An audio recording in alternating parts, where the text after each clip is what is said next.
Badass introduction. Love it. How's it going, guys? And this is Desert Strike Return to the Gulf for Sega Genesis. It was also on the Super Nintendo. It was a game that EA made, actually, if you can believe that. That was pretty good, and it got a little bit of publicity, but it was kind of an under-the-radar game. Really good game, and the first in the Strike series. There was Urban Strike, Jungle Strike, and there was a couple on the PlayStation 2, I think Soviet Strike and Nuclear Strike. They're all pretty decent games. They all follow this same pattern from this game.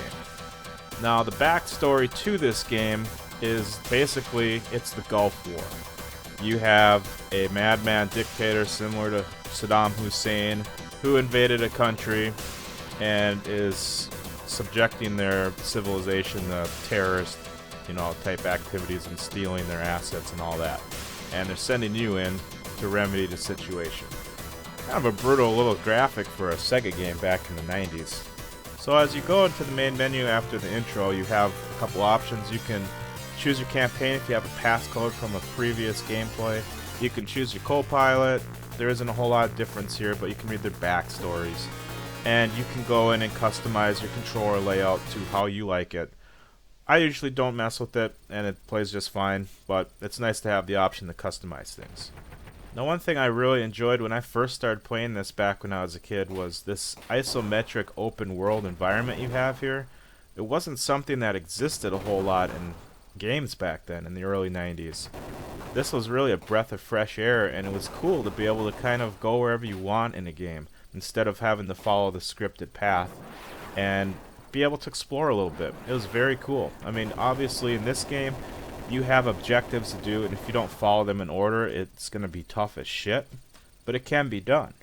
So it was kind of neat to be able to do that, and there's a lot in this little small world. Even though it's only 4 levels or so, there's a lot to do, and it's fun, and it's challenging. It's hard as shit later on. There's some missions that are really difficult. You have a whole bunch of variety of different objectives too, so the gameplay stays fresh. Like, you have these radar dishes here you have to destroy. You have power plants. You have airfields in the game, and they're loaded up with enemies, and you have to think about what you have to do. I mean, there's no just run in and gun.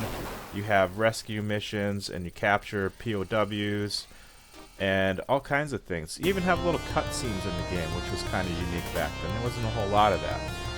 Even though this guy that comes out of this chopper is the same height as the chopper. I mean, a little bit silly, but not a big deal. One thing that I really enjoyed about this game is the difficulty of it. Some people hate difficulty in games, but you know what? I like it because I don't want things handed to me.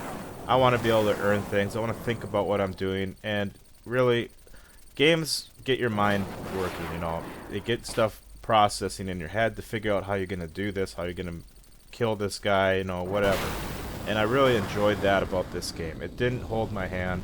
I had to figure everything out on my own pretty much. I had to find all this stuff, and it gets harder and harder as you go on in the game. I've been able to beat the game, but I can honestly say that I've never played it from the beginning to the end without dying at least once. And I like that. And that's a challenge that I've always tried to do in this game, but it's hard enough where I couldn't ever accomplish it. And that's pretty much it for the gameplay of this whole game. But there's one more thing I'd like to talk about. And that's just games like this that were made for the gameplay and all that, instead of the dollar, I miss those times.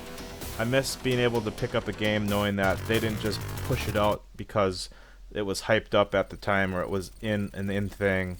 It's cool to be able to play a game that someone just devoted their time to and just loved the style, like the guy that made this game. He made it because he enjoyed these military shooters, and he wanted to make one similar to the Gulf War. And he wasn't after a dollar, It was nice. Surprisingly, EA made this game, if you can believe that. And it'd be nice to be able to push back at them a little bit and kind of remind them that we want this kind of thing. At least I do. So the point I'm getting at here is just don't settle for games that are just going to steal your money and just appease you because they look good, or it's the brand name. You want a game you're going to remember, like I remember this one. So push back at these guys. Anyways, guys, thanks for watching. I hope you enjoyed this, and we'll talk to you next time.